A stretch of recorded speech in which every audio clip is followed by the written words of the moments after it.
ഇത് 36th day ആണ്. കഴിഞ്ഞ ദിവസത്തെ നമ്മളുടെ ഗാർഡനിലെ ആ ഒരു ഫുഡിംഗ് ഒക്കെ കാരണം രാവിലെ എഴുന്നേറ്റപ്പോൾ ഇങ്ങനെ ബ്രേക്ക്ഫാസ്റ്റ് കഴിക്കാൻ തോന്നി. നമ്മൾ ലിവിങ് ഏരിയയിൽ ആ ഒരു സെയിം മാറ്റൊക്കെ ഇട്ടിട്ട് ഒരു അടിപൊളി ഇംഗ്ലീഷ് ബ്രേക്ക്ഫാസ്റ്റ് ആയിരുന്നു. അതിൻ്റെ കൂടെ കുറച്ച് വെജീസും കുറച്ച് ജ്യൂസൊക്കെ ആയിട്ട് ഇതിങ്ങനെ സ്ഥിരമാക്കിയാലോ എന്ന് ഞാൻ വിചാരിച്ചു. കാരണം നല്ലൊരു അടിപൊളി വൈബ് കിട്ടുന്ന ഒരു പരിപാടിയാണ് ഇങ്ങനെ ഇരുന്ന് കഴിക്കുന്നത്.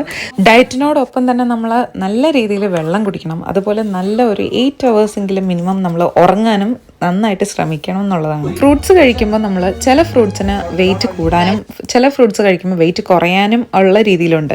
അപ്പോൾ അത് നോക്കി കഴിക്കുക. അതുപോലെ പല രീതിയിലുള്ള പല പല ഫ്രൂട്ട്സ് കഴിക്കുന്നത് നല്ലതാണ്. ഇപ്പം ഞാൻ എൻ്റെ ഈ ഒരു ജേർണിയിൽ ഒറ്റയ്ക്കല്ലല്ലോ, ഒരു ഗ്യാങ് എൻ്റെ കൂടെ ഇല്ലേ. അപ്പോൾ അവരുടെ കുറച്ച് ഫോട്ടോസും കൂടെ ഇതിലേക്ക് ചേർത്തേക്കാമെന്ന് വിചാരിച്ചു. രാവിലെ തൊട്ട് കിട്ടുന്ന ഫോട്ടോസ് തൊട്ട് എല്ലാം നമ്മൾ പ്രോപ്പർ ടൈമിങ്ങിൽ നമ്മൾ എന്തെങ്കിലും വെച്ചൊരു ഡിലേ ആയാലും ഇവരുടെ ഫോട്ടോസ് കാണുമ്പോൾ നമ്മൾ ഒന്നും കൂടെ പോയിട്ട് പെട്ടെന്ന് അതൊക്കെ ഫിനിഷ് ചെയ്യാനും എനിക്കൊന്ന് ഹെൽപ്ഫുള്ളാണ് ശരിക്കും പറഞ്ഞാൽ ഇത്. അതുപോലെ ഒരുപാട് നല്ല ഇൻഫർമേഷൻസ് അവർ എനിക്കും ഷെയർ ചെയ്ത് തരുന്നുണ്ട്. അപ്പോൾ താങ്ക് യു ഫോർ ദാറ്റ്. ഇനി 37th ഡേയിൽ കാണാം. ബൈ.